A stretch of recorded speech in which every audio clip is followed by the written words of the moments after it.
A proposta de hoje é trazer trechos do Evangelho, né? Esse trecho do Evangelho, as tentações de Jesus no deserto, um trecho um tanto polêmico, assim, digamos assim, meio que, né, desperta muita curiosidade em todos nós, principalmente quando nós começamos, através da doutrina espírita, a entendermos um pouco mais, entender esse mundo transcendental, o mundo dos espíritos. E principalmente, mais uma vez, através do conhecimento espírita, quando a gente passa a entender a figura magnânima de Jesus. Então, esse trecho é muito interessante, muito interessante. E eu já havia feito esse estudo antes, essa palestra, estudo no SER, em outras casas, mas é sempre bom a gente relembrar, voltar aos estudos, porque a gente complementa um pouco mais. Quando a gente repete algum estudo, a gente passa a ver coisas que não via antes, é assim como a gente lê, como, por exemplo, o próprio Evangelho, e assim como a gente lê as obras básicas da doutrina espírita. Todas as vezes que a gente volta ao Livro dos Espíritos, parece que a gente tem um entendimento maior, não é? E isso é porque as nossas vidas, né, vai tendo outras fases, e aí a nossa visão de mundo também vai sendo aprimorada. Então, gente, esse trecho que está lá em Mateus, bem no início, no capítulo de Mateus, nos primeiros capítulos do Evangelho de Mateus, ele traz essa passagem interessante que Jesus é levado ao deserto em espírito, e lá ele sofre tentações, né? Ele sofre 3 tentações. E estudando esse trecho, principalmente à luz da doutrina espírita, a gente vai ver o quanto é interessante e o quanto nos diz respeito, porque o mais importante, ao meu ver, e eu creio que na visão de todos vocês, do estudo do Evangelho à luz da doutrina espírita, é a gente tentar extrair esses ensinamentos para o nosso dia a dia. Tornar o Evangelho vivo, né? Fazer com que o Evangelho seja de fato vida para todos nós. E aí sim o Evangelho torna-se a ser dinâmico e muito interessante. Bom, vamos dar início a esse estudo, passando pela passagem, né? Pelo a parábola. Então Jesus foi levado pelo Espírito para o deserto, para ser tentado pelo diabo. Por 40 dias e 40 noites esteve jejuando. Depois teve fome. Então, aproximando-se o tentador, disse-lhe: Se és o Filho de Deus, manda que estas pedras se transformem em pães. Mas Jesus respondeu: Está escrito: Não só de pão vive o homem, mas de toda palavra que sai da boca de Deus. Então o diabo o levou à cidade santa e o colocou sobre o pináculo do templo e disse-lhe: Se és o Filho de Deus, atira-te para baixo, porque está escrito: Ele dará ordem aos seus anjos a teu respeito, e eles te tomarão pelas mãos, para que não tropeces em nenhuma pedra. Respondeu-lhe Jesus: Também está escrito: Não tentarás o Senhor teu Deus. Tornou o diabo a levá-lo, agora para um monte alto, e mostrou-lhe todos os reinos do mundo, com o seu esplendor, e disse-lhe: Tudo isso te darei, se prostrado me adorares. Aí Jesus lhe disse: Vai-te, Satanás, porque está escrito: Ao Senhor teu Deus adorarás, e só a ele prestarás culto.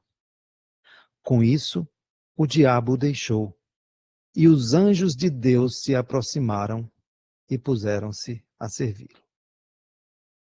Bem, gente, esta é a passagem, muito interessante. Não tem quem não possa achar que é uma passagem muito interessante e que nos suscita estudos e reflexões inúmeras, não é? Então eu aqui tenho as 3 tentações que vai servir de base para o nosso estudo. Depois vamos falar das tentações, vamos falar dessa passagem, Jesus sendo levado ao deserto, Jesus sendo tentado por um ser, não é, espiritual, um ser denominado demônios, diabo, Satanás. Vamos ver tudo isso. Mais interessante que aqui a gente possa memorizar, para que depois possamos refletir sobre isso, nessas 3 tentações. Se és o Filho de Deus, manda que estas pedras se transformem em pães. Esta é a primeira tentação. É a primeira proposta que esse ser, denominado Satanás, diabo, na parábola, faz para Jesus. A outra é, se és o Filho de Deus, atira-te para baixo do pináculo do templo, e os anjos te tomarão pelas mãos para que não tropeces em nenhuma pedra. E a terceira, todos os reinos do mundo te darei, se prostrado me adorares. Essas são as 3 tentações, certo? E aí a gente vai, depois dessas reflexões, começar a analisar do nosso ponto de vista, né? Do nosso ponto de vista de estudos espíritas, né? De estudos históricos, que é muito importante, falar sobre essa passagem. Mas antes, nós precisamos falar sobre as tradições, né? Nós sabemos que o cristianismo tem origem no judaísmo. Houve um momento em que ele era uma coisa só, fazia parte de uma coisa só, de uma única religião, o judaísmo. Nós sabemos que Jesus, ele nasceu entre o povo judeu, nasceu como judeu, viveu como judeu, seguindo todas as tradições, os ritos, e no Evangelho deixa isso bem claro, e morreu como judeu. Somente depois da sua morte é que a gente vai ver o nascimento de uma vertente do judaísmo, digamos assim, denominada cristianismo. Nós sabemos que antes de serem chamados cristãos, aqueles seguidores do carpinteiro, seguidores de Jesus, eles eram chamados de novos judeus, os judeus, ou digamos assim, ou os homens do caminho, seguidores do caminho. E nós sabemos também, através da literatura, né, e através dos estudos teológicos, que foi o apóstolo Lucas que sugeriu esse nome cristãos. Ele chegou para Paulo, né, na igreja de Antioquia, e disse: olha, mas por que nós somos chamados homens do caminho? Isso não faz assim muito sentido. Se nós acreditamos que Jesus é o Cristo e que ele, o ungido, né, o Messias, já veio, que em grego era denominado Cristo, por que então não somos chamados de cristãos? Aqueles que seguem os ensinamentos do Cristo. E foi logo bem aceito por todos da comunidade, né, dos cristãos primitivos. Então foi uma iluminação de Lucas, né, para que houvesse essa distinção. Mas a realidade é que durante muito tempo os seguidores de Jesus, dentro do judaísmo, eles não se desligaram da sua cultura, da sua religiosidade dentro do judaísmo. Tanto que hoje, a Bíblia cristã, traz também o Pentateuco, né, que a Bíblia, que é parte da Bíblia judaica. Faz parte, é um segmento, né? é um segmento do entendimento religioso, dentro do segmento cristão. Mas num determinado momento houve uma cisão, houve uma ruptura entre os seguidores de Abraão, seguidores de Moisés, da Torá, os judeus em si, e os judeus seguidores do Cristo, seguidores de Jesus. Por ser um complemento, uma inovação, um progresso, chegou aquele momento da ruptura. Esse momento se deu mais precisamente depois da destruição do Templo de Jerusalém no ano 70. Porque tanto os judeus quanto os cristãos, eles viram que eles foram abalados, de certa forma, com a destruição daquele templo.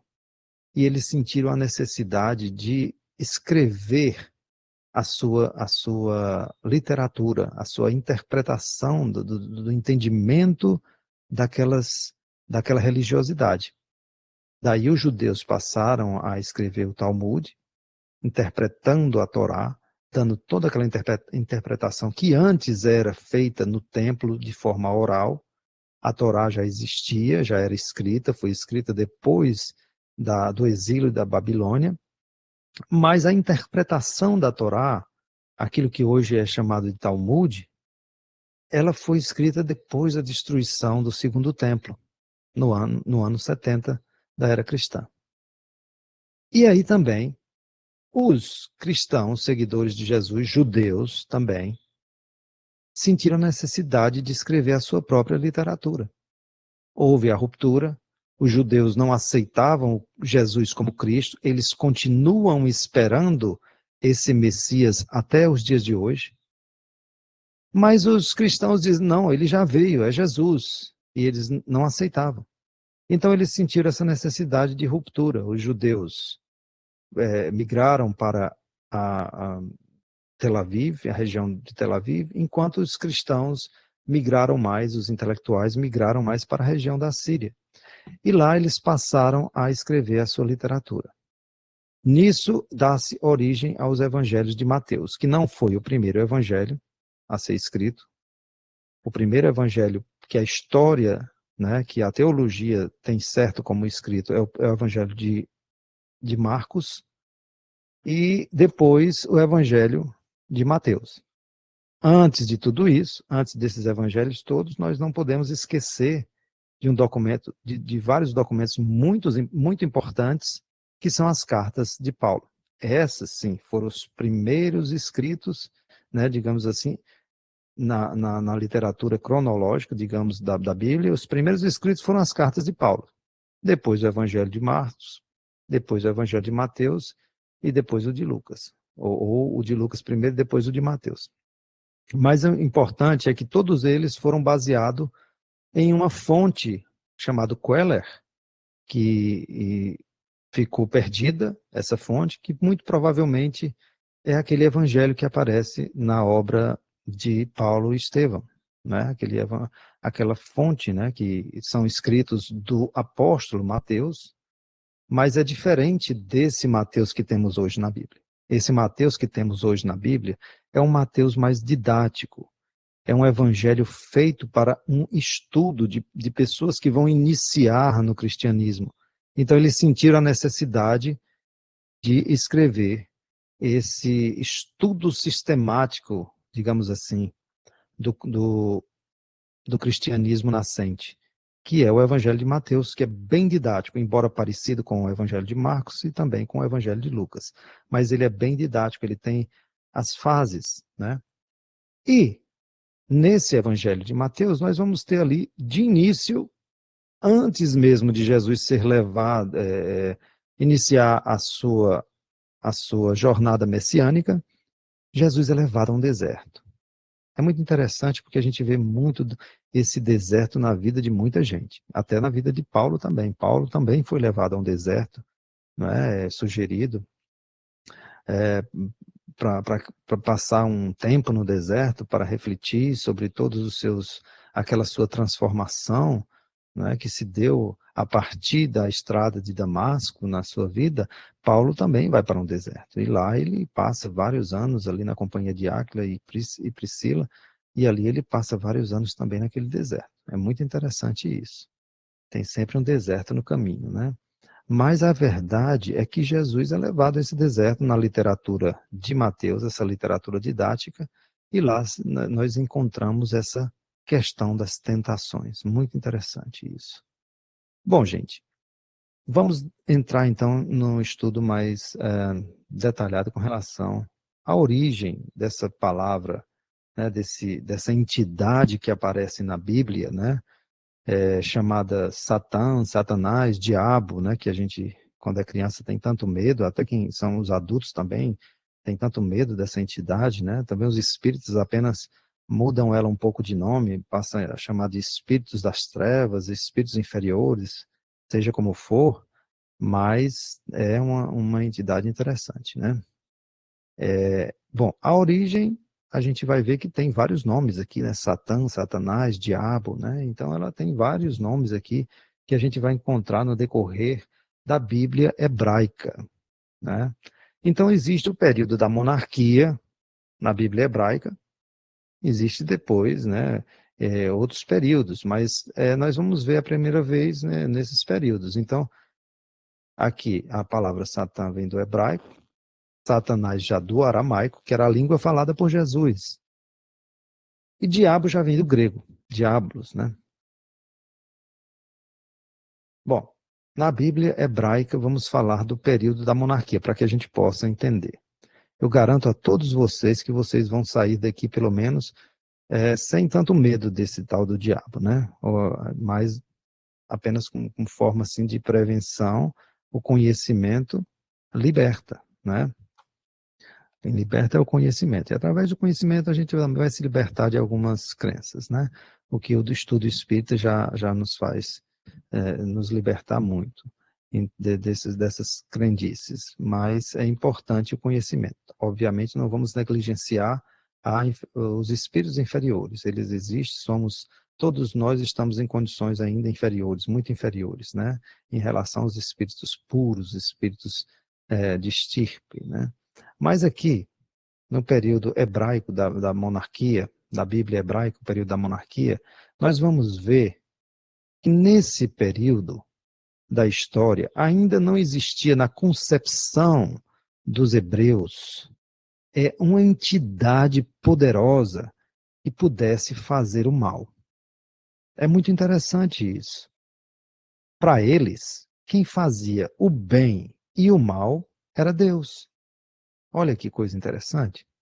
Na cabeça deles, não existia uma força que pudesse ser uma força espiritual destinada a prejudicar a humanidade de alguma forma. Na cabeça do povo hebreu, quem fazia tanto o bem quanto o mal era o Deus de Israel. Por isso que a gente vê tantas coisas que não combinam muito com aquele Deus que a gente aprende depois, mais adiante, no Evangelho de Jesus. O Deus Pai. Porque na cabeça deles era um processo de aprendizado, era um processo de reconhecimento do que vem a ser esse Deus. Na realidade, era um processo de estudo da própria humanidade. Certo? Então, a partir do momento em que você vai estudando o seu próprio comportamento, a natureza, você vai procurando entender mais as coisas. E eles estavam nesse processo de se auto-entenderem. Então, para eles, Deus fazia tanto bem quanto mal. E aqui eu trouxe um trechinho lá de Isaías, no capítulo 47, versículo 7, que a gente tem bem essa ideia.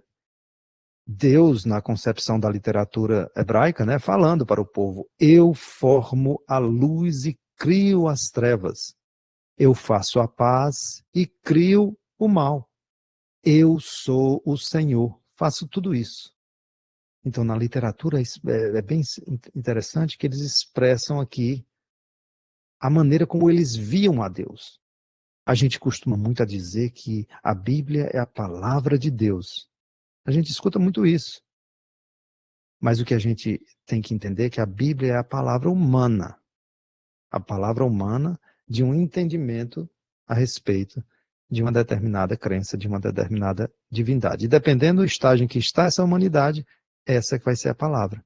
Esse que vai ser o entendimento.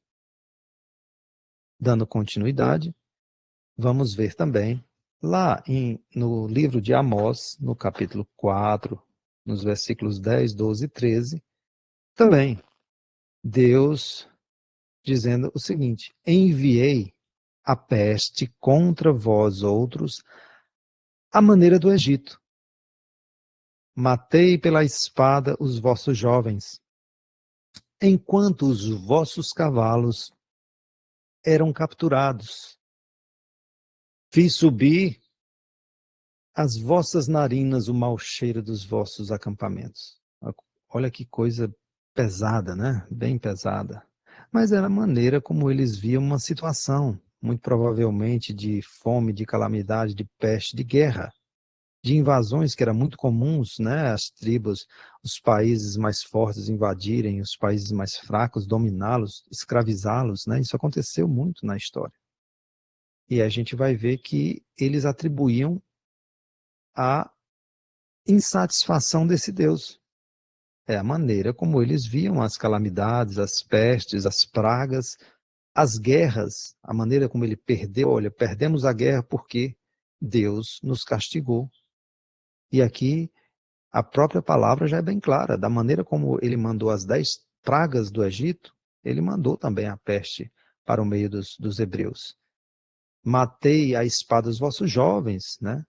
Isso das inúmeras guerras e conflitos que eles perderam, né, que foram derrotados, enquanto os vossos cavalos, ou seja, a arma de guerra da época mais poderosa que existia era o cavalo. Né? Enquanto os vossos cavalos foram capturados, é como se você tivesse capturado as armas de guerra, né, os tanques de guerra.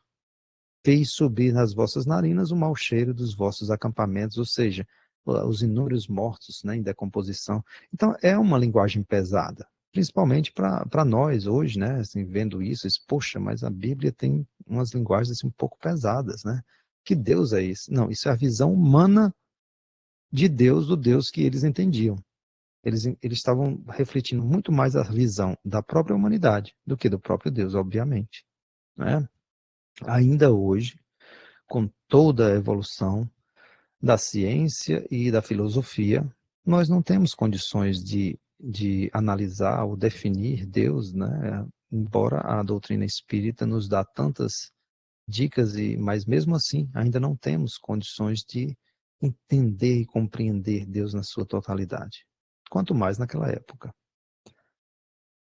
Bom, gente, vamos dar seguimento então.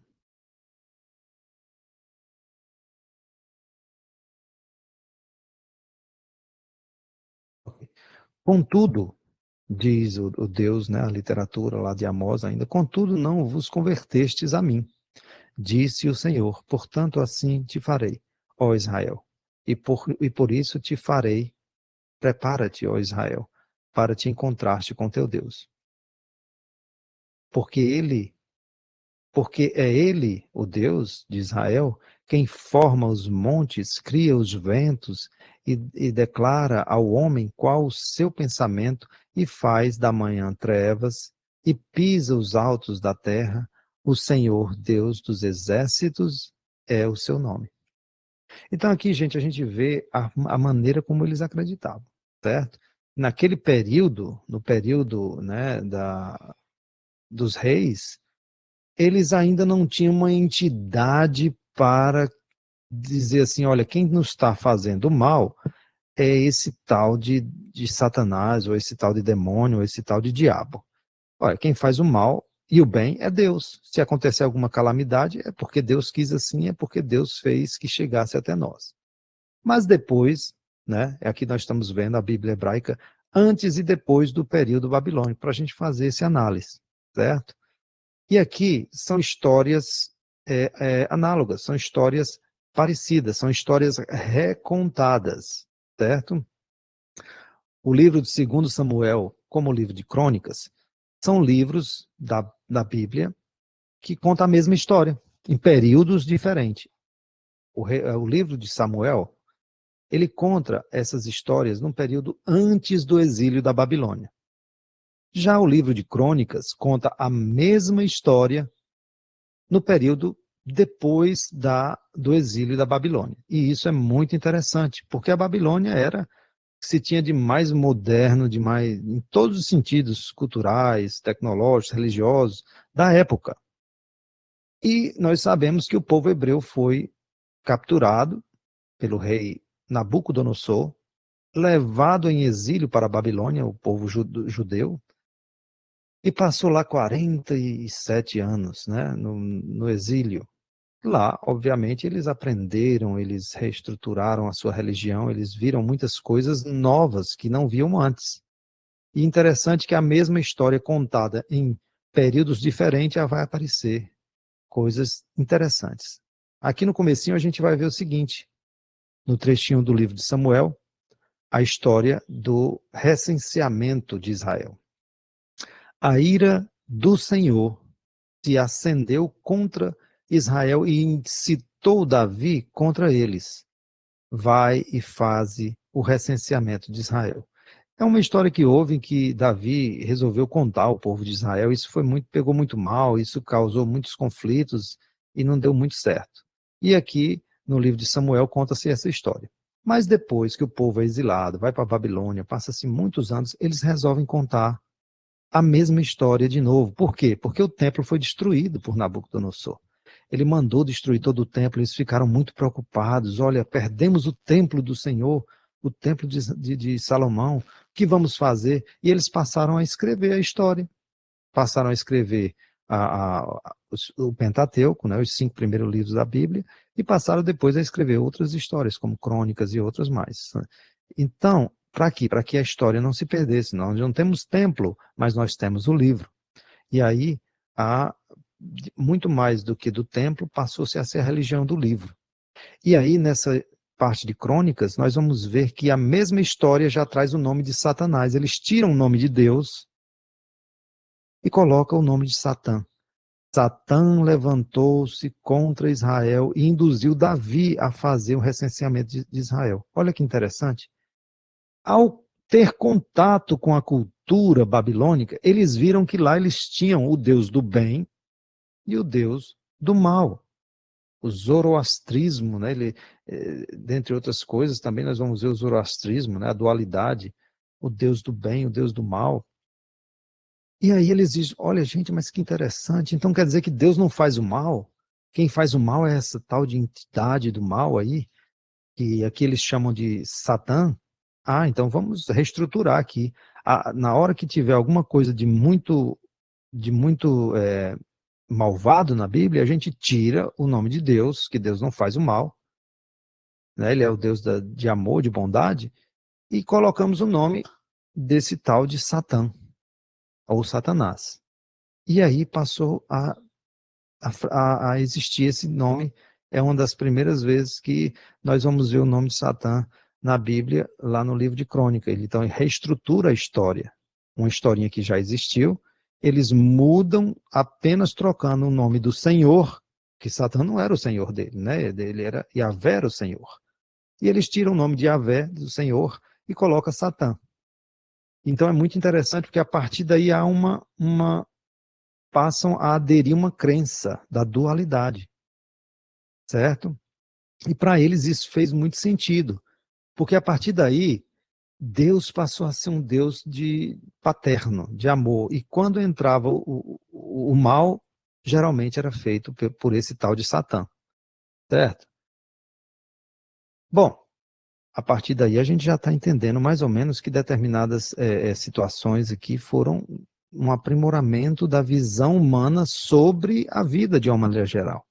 Olha, se Deus é amor, se Deus é um pai, ele não pode fazer o mal. Deve ter alguma outra entidade que faz o mal. E encontraram essa entidade, Satã, Satanás, lá na Babilônia. Bom, gente, a pergunta é o seguinte: e o demônio, né? E será que ele existe mesmo? Como assim? O que é que nos fala a doutrina espírita, todos os nossos aprendizados, né? Sobre esse tal de Satanás, demônio, né? Na questão 131 de O Livro dos Espíritos, nós vamos encontrar essa questão muito interessante, bem direta. Há demônios no sentido que se dá a esta palavra? E a resposta é bem clara, olha, se houvesse demônios, seriam obra de Deus. Claro, Deus é o supremo criador do universo, criador de todas as coisas, inteligência suprema, causa primária de tudo, todas as coisas. Se houvesse demônios, seriam obra de Deus. Mas, porventura, Deus seria justo e bom se houvesse criado seres destinados eternamente ao mal e a permanecerem eternamente desgraçados? Não faz sentido, né, gente? Se há demônios, eles se encontram no mundo inferior, em que habitais e em outros semelhantes. Ou seja, demônios no sentido dessa palavra que devemos entender é o estado espiritual de ignorância, né, de inferioridade. Né? Nós sabemos que nós fomos criados simples e ignorantes e temos todos nós a mesma oportunidade de crescimento para crescermos, para evoluirmos. Então, se há demônio, são esses inúmeros espíritos inferiores que insistem em permanecer estacionários na ignorância. Mas isso vai mudar. Deus dá a todos a oportunidade do progresso. E se eles não progridem rapidamente, Deus promove para esses espíritos, para todos nós, um meio de progredir. Né? Então, aqui no Espiritismo nós entendemos que não há demônios, satanás, satãs, como se prega em determinadas religiões, na interpretação de determinadas religiões, certo? Porque, por demônios, se deve entender os espíritos impuros, mas com a diferença de ser transitórios o estado deles. Nós vemos em muitas literaturas, principalmente nas literaturas complementares de Chico Xavier, nas histórias de André Luiz, né? Quantos obsessores se transformam no decorrer da história. A gente começa ali é, agarrando ódio deles, né? E, de repente, eles começam a mudar e passam a ser ajudantes. A gente vai entendendo a história, por que que eles se comportavam daquele jeito. E tinha sempre alguma relação a causa e efeito, né? Eles estavam ali, talvez, numa situação de vingadores, tentando tornar a justiça pelas próprias mãos, tentando se vingar de algum mal que outras pessoas fizeram para eles. E ali, naquele momento que a gente não entendia a história, não entendia por que estavam fazendo aquilo, por que estavam se comportando daquela forma, a gente só via o acontecimento, a gente encarava como, poxa, são espíritos altamente trevosos, né? Não, são pessoas como nós, que pode também cair, tropeçar em alguma pedra, mas depois pode levantar-se, com a ajuda principalmente de Deus e dos espíritos mais evoluídos, nossos irmãos. Satanás é evidentemente a personificação do mal sobre a forma alegórica. É importante que a gente entenda isso, certo, gente? Sobre a forma alegórica. De onde vem, então, as más influências que se excedem sobre os homens, né, que se exercem sobre os homens? Dos espíritos imperfeitos, que procuram apoderar-se dele, dominá-lo, e que rejubilam-se, né, se alegram com o fazê-lo sucumbir, cair. Foi isso o que se intentou simbolizar na figura de Satanás. Mas e o mal? Será que o mal existe? Bom, a gente olha para o mundo, né, de hoje, embora esteja bem melhor, vamos combinar, o mundo hoje está bem melhor. Mesmo assim, o fato de estarmos um pouco mais melhorados faz com que a gente perceba mais as mazelas que ainda existem no mundo, né? Então a gente chama tudo isso de mal. Mas será que o mal existe? Se o mal existe, vamos entender então, né? Questão 120 de O Livro dos Espíritos. Todos os espíritos passam pela fieira do mal para chegar ao bem? Pela fieira do mal, não. Pela fieira da ignorância. Então, Os espíritos não passam pela fieira do mal, eles passam pela ignorância, são criados simples e ignorantes, certo? Então, o que existe não é o mal, o que existe é a ignorância, porque se o mal existisse, seria obra de Deus.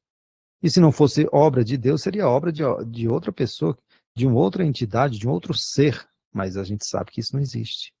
Não existe esse ser criador a não ser Deus. Então, o que existe é a ignorância, o completo desconhecimento do amor de Deus, que faz com que as pessoas cometam atos que nós passamos a chamar de maldade, do mal. E Jesus, gente? Será então que Jesus poderia ser tentado por esse ser demoníaco, esse tal de demônio, diabo, Satanás, né? Tem vários nomes, né? Então, será que ele poderia realmente ser tentado? Que atrevimento é esse, né? Esse ser demoníaco chegar para Jesus e oferecer, propor ele três grandes tentações lá que está simbolizado no comecinho lá dos livros de Mateus? Bom, vamos ver então, né? Revista Espírita 1868, São Luís, que diz: os Messias, seres superiores. Aqui Messias, nós estamos denominando Cristos, né? Aqueles espíritos que chegam na posição de Cristos. São seres superiores, chegados ao mais alto grau da hierarquia celeste. Depois de terem atingido uma perfeição que os torna infalíveis daí por diante, e acima das fraquezas humanas, mesmo quando estão encarnados. Admitidos nos conselhos do Altíssimo, recebem diretamente a sua palavra, recebem diretamente de Deus, que são os encarregados de transmitir e fazer cumprir, verdadeiros representantes da divindade, da qual tem o pensamento. É entre eles que Deus escolhe os seus enviados especiais ou os seus messias. Então, gente, aqui é uma definição muito importante, muito didática e muito interessante de São Luís, na Revista Espírita de 1868, que deixa bem claro que um Messias é um Messias, um Cristo é um Cristo, é um avatar, é um espírito da mais alta envergadura. Ele não poderia jamais cair na tentação, seja ela qual for, mesmo simbólica, né? Então, chegamos à conclusão aqui que é uma parábola. E é muito bom que seja uma parábola. As parábolas, elas são muito interessantes. Elas servem para nos ensinar, nos trazer algum tipo de ensinamento comparativo. E é muito interessante porque elas podem ser interpretadas, interpretadas em cada fase da nossa vida e das épocas diferentes. Então, essa passagem de Jesus sendo levado ao deserto para ser tentado por um ser espiritual do mal, o tal de Satanás, Satã ou demônio, é uma parábola. Uma parábola muito interessante e remete a uma outra parte da história, certo? E essa parte da história do povo hebreu é o Êxodo. Nós sabemos que o Êxodo é aquele livro que vem logo depois da Gênesis na Bíblia, né? E conta a história do povo quando eles são libertados do cativeiro egípcio, passaram ali mais de 400 anos em escravidão no Egito, e aí aparece aquele missionário Moisés e resolve chegar para o faraó e, olha, eu vim aqui libertar o meu povo. Ele vai sair daqui e vai adorar o Deus verdadeiro, o Deus que nós achamos que seja o Deus verdadeiro. E há toda aquela história que a gente conhece bem das 10 pragas do Egito, enfim, o povo é libertado e vai para o deserto. Passa 40 anos peregrinando naquele deserto, certo? E ali o povo também, nesses 40 anos de peregrinação, o povo sofre três grandes tentações, muito simbólicas, né? Que serve para nós, para todos nós, para as nossas vidas. Nós vamos entender uma coisa aqui, que nos ajuda a compreender bem o Evangelho, nos ajuda a aproximar o Evangelho de nossas vidas. Esse nosso período em que nós estamos nessa caminhada progressiva de vidas sucessivas rumo a uma perfeição, não é? Nós vamos entender isso como um êxodo, certo? Lá, o povo hebreu e muitos estudiosos da religiosidade judaica, eles entendem também assim. Eles caminhavam um tempo no deserto, depois eles paravam, montavam o acampamento, as barracas, passavam um tempo ali, morando, habitando num determinado trecho do deserto. Depois eles desmontavam as barracas, continuavam a peregrinação, paravam mais no adiante, montavam novamente as barracas, as cabanas, e aí eles paravam por um tempo. Até existe uma festa para celebrar essa situação, chama-se a Festa das Cabanas, a festa que Jesus também celebrou, a festa em que até hoje eles celebram, né, o povo judeu, em que eles comemoram o tempo em que viveram em cabanas no deserto. Então, se nós tirarmos essa questão da cabana como a nossa encarnação, todas as vezes que a gente para e monta uma tenda, a gente está encarnando. Toda vez que a gente desmonta a tenda, a gente está desencarnando e continuando a nossa jornada, peregrinação. É bem simbólico, mas muitos também fazem essa mesma analogia nos estudiosos judeus. E aí, gente, a gente vai ver que esse êxodo é aquela nossa passagem por essas inúmeras vidas na peregrinação rumo a um progresso espiritual. E o povo, nessa jornada, passam por 3 grandes tentações.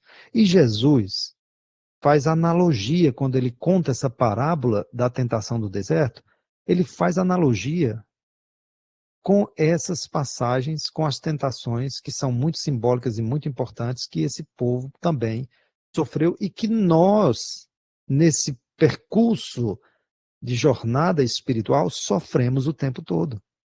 Essas tentações, certo? Elas são diluídas, cada uma delas, em suas etapas, mas nós sofremos o tempo todo. E Jesus está dando a receita, a didática, para como nós devemos resistir a elas. E aí nós vamos fazer a analogia entre as tentações que Jesus sofreu, lembra?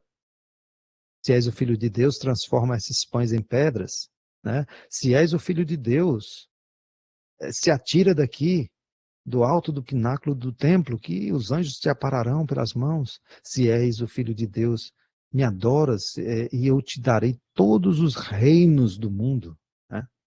Todas as 3 tentações, o povo também sofreu, e Jesus estava fazendo uma analogia a tudo isso.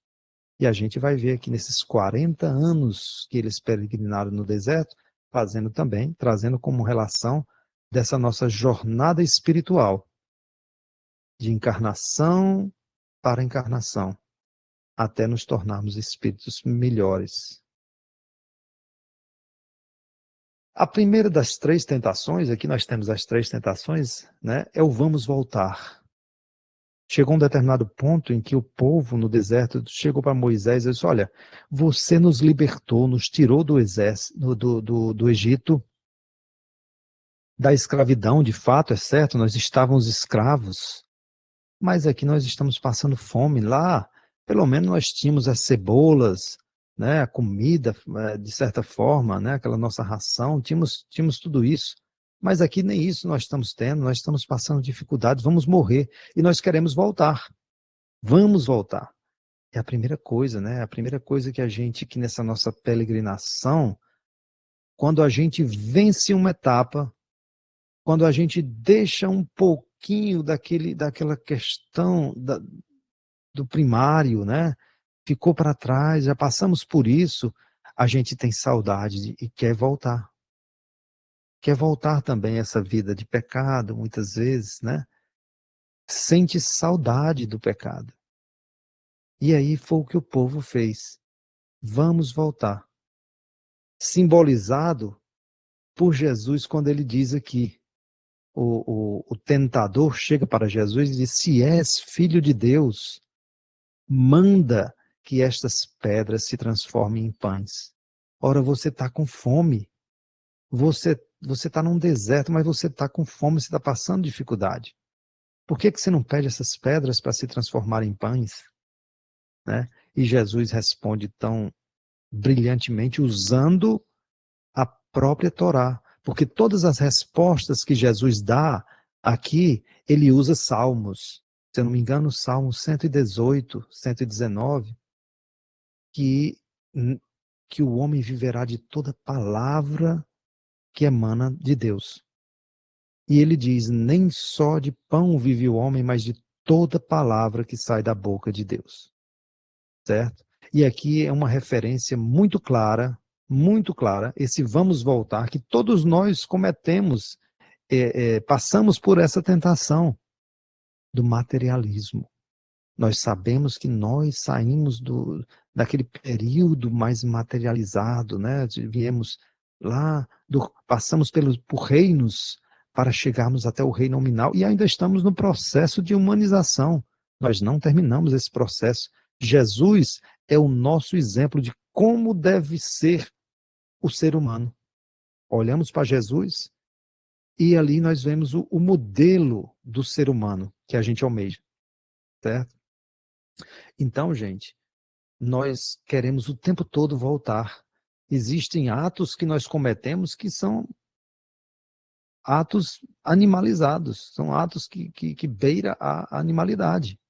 Porque muitas vezes a gente está nesse caminho da humanização e quer voltar à animalidade.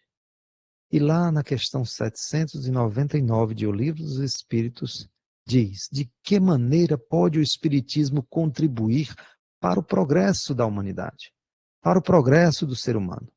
E é bem claro, destruindo o materialismo, que é uma das chagas da sociedade. Não são todos, mas é uma das chagas da sociedade. Então, esse é o trabalho crucial que o Espiritismo representa em nossas vidas. Ele, através do conhecimento, ele vai nos libertando, como aquele povo foi libertado da escravidão do pecado, da escravidão do Egito. Nós também estamos sendo libertados através do conhecimento. E, ao mesmo tempo, estamos destruindo o materialismo. Estamos nos desvinculando daquela vizinhança, né, que nós viemos dessa animalidade e estamos caminhando para a humanização, tendo como exemplo o ser humano mais completo, Jesus, né, que se rebaixou, saiu da sua cristandade e veio, se humanizou para nos mostrar o modelo. Olha, é assim que vocês vão ser quando crescer, né? Bom, dando continuidade, essa foi a primeira tentação, a volta ao materialismo. Vamos voltar, eu tenho fome, eu estou com saudade das cebolas, eu tenho saudade do pecado, eu tenho saudade. E a gente, às vezes, tem a tendência de querer voltar a uma fase que já passou, nós já estamos num processo de evolução, nós já crescemos, para que voltar, né? Bom, mais adiante, o povo teve sede. Dai-nos água, você tem a obrigação, Moisés, você nos tirou, esse Deus que nos libertou tem a obrigação de nos dar água. Água, nós temos sede. Olha o orgulho desse povo, né? Se és o Filho de Deus, atira para baixo, porque está escrito, ele dará ordem aos seus anjos a teu respeito, e eles te tomarão pelas mãos, para que não tropeces em nenhuma pedra. Então a gente fica muitas vezes nessa situação de orgulhosos. Olha, eu já sou um cristão, Deus vai fazer isso na minha vida, né? Deus é fiel, ele tem obrigação de fazer com que a minha vida seja melhor, porque eu sou um cristão, eu sou um espírita, e muitas vezes a gente cai nessa questão do orgulho, que o povo hebreu também caiu muito.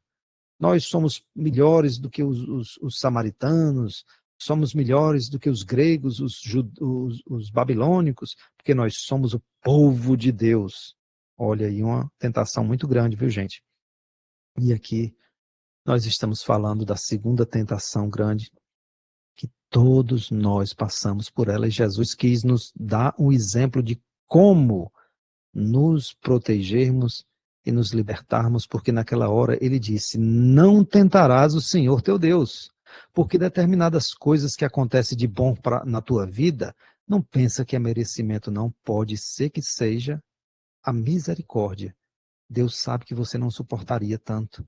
E pela sua infinita misericórdia, ele proporciona um bem-estar. Porque ele sabe que você não suportaria o peso daquela cruz, o peso daquela mazela. Não, não vai pensando que é porque você merece, não. Cuidado com o orgulho. O conhecimento liberta, mas nós não podemos cair na tentação do orgulho. E lá na questão 117 de O Livro dos Espíritos, está dizendo: depende dos espíritos o progredirem mais ou menos rapidamente para a perfeição? Certamente. Eles a alcançarão mais ou menos rápido, conforme o desejo que tem de alcançá-la e a submissão que testemunham da vontade de Deus. Por isso que lá no Pai Nosso, Jesus começa, dizendo: Pai Nosso que estás no céu, santificado seja o vosso nome, porque o nome de Deus era a maneira como você compreendia a sua divindade na sua religião. Toda divindade tem um nome. Jeová, Alá, seja qual for. É a maneira como você entende a sua divindade na sua religião. Então, ele deve ser santificado. Se nós somos espíritas, se nós somos cristãos, esse sentimento, esse conhecimento deve ser santificado em nós. Mas ele diz: seja feita a vossa vontade, assim na terra como no céu, porque nós não sabemos se a nossa vontade é compatível com o nosso progresso, com o nosso desenvolvimento. Então, a vontade de Deus é soberana. Nós devemos ser submissos a essa vontade, não é? E o que aconteceu com o povo hebreu no deserto foi o contrário. Em vez de eles dizerem, de certa forma, como Jesus ensinou muitos anos depois, no Pai Nosso, seja feita a vossa vontade, eles diziam: seja feita a nossa vontade. E temos que ter cuidado com isso, porque muitas vezes, na nossa própria religião, nós caímos nessa tentação. Ah, agora que eu sou cristão, agora que eu sou espírita, agora que eu sou isso ou aquilo, Deus vai me promover para isso, ou me dar isso ou aquilo, porque a minha vontade é que tem que ser feita. E não é assim que funciona, certo? Esse foi a última tentação que o povo passou, porque foi quando eles viram que Moisés estava demorando muito lá no Monte Sinai e não voltava, e eles, eu acho que ele já foi devorado por alguma fera, eu acho que ele não volta mais. Vamos fazer uma divindade para nós, uma divindade que nós possamos vê-la, que nós possamos adorá-la e que possa fazer a nossa vontade. E construíram o tão famoso bezerro de ouro, que é tão famoso lá na Bíblia, no Êxodo. E aí eles passaram a querer adorar aquele bezerro de ouro, porque eles sim, aquele bezerro de ouro, eles podiam tocar, eles podiam venerar, eles podiam ver, e eles podiam dizer: esse vai fazer a nossa vontade, eu quero isso, eu quero festa, eu quero muita alegria, eu quero fartura, eu quero abundância, e a gente vai venerar esse bezerro, e ele vai fazer tudo isso para a gente. Então eles caíram nessa tentação. E aqui, quando Jesus é tentado, o diabo diz: tudo isso, todos os reinos da terra eu te darei, se você me adorar. E Jesus, nessa hora, é bem enfático, ele é bem duro quando ele diz: afasta-te de mim, Satanás. Porque está escrito: deverás adorar somente ao teu Deus, e a nenhum outro. E aqui Jesus está combatendo uma das pragas, a maior de todas, o egoísmo. O egoísmo é aquele que a gente, não, tem que ser feita a minha vontade. Eu é que estou querendo, eu que sei o que é melhor para mim. E a gente negligencia quando Jesus no Pai Nosso diz: seja feita a vossa vontade, assim na terra como nos céus. E na questão 913 de O Livro dos Espíritos, Santo Agostinho vai nos esclarecer. Quando é perguntado, dentre os vícios, qual o que se pode considerar radical. Temo-lo dito muitas vezes, o egoísmo. Daí deriva-se todo o mal. É através do egoísmo que nasce todo o mal. Então, gente, essas 3 grandes tentações que o povo sofreu no deserto, que Jesus fez questão de simbolizar na parábola das tentações do deserto, que ele conta no livro de Mateus, ele diz como nós devemos agir perante essas tentações, o materialismo, o orgulho e o egoísmo, certo? Não devemos esquecer que todos nós sofremos, né, as tentações. E aqui lá em Tiago, na primeira carta de Tiago, no capítulo 14, diz que antes, cada qual é tentado pela própria concupiscência, o que o arrasta e seduz. Ou seja, cada um de nós é tentado naquilo que somos fracos, certo? Bom, isso é interessante, porque quando nós estamos sendo tentados aquilo, é como se fosse um anúncio, um aviso. Olha, nós precisamos trabalhar mais nesse departamento aqui. Se estamos sendo tentados dessa forma, é porque nós estamos precisando aprimorar, melhorar nesse departamento, certo? Embora o tempo já esteja esgotado, eu vou deixar aqui mais para que vocês possam depois aprofundar esse estudo lá no livro Ação e Reação. Nós temos aqui o capítulo 8 falando do desejo central. Cada um é tentado exteriormente pela tentação que alimenta em si próprio. E nas escolas de vingadores, as escolas em que os espíritos inferiores frequentam lá no mundo espiritual para promover as vinganças, eles passam a estudar em nós as nossas fraquezas e passam a trabalhar, potencializar em nós essas fraquezas para que a gente possa tropeçar nessas pedras, certo? Gente, fica a dica, nós não temos tempo, eu agradeço, peço desculpa o ter passado um pouquinho do tempo, mas fica a dica para que possa ser feita esse estudo no capítulo 8 de Ação e Reação, o desejo central, é muito interessante esse capítulo, certo? E aqui a gente vai finalizar dizendo que Jesus ali, ele queria, na realidade, com aquela parábola das tentações no deserto, nos falar como acertar onde outrora havíamos errado. De que forma nós temos que acertar. Eu quero agradecer a todos pela paciência, mais uma vez pedir desculpa pelo adiantado, passado do tempo um pouquinho, e finalizar com a nossa prece final, agradecendo a Deus e a Jesus pela oportunidade de estarmos aqui.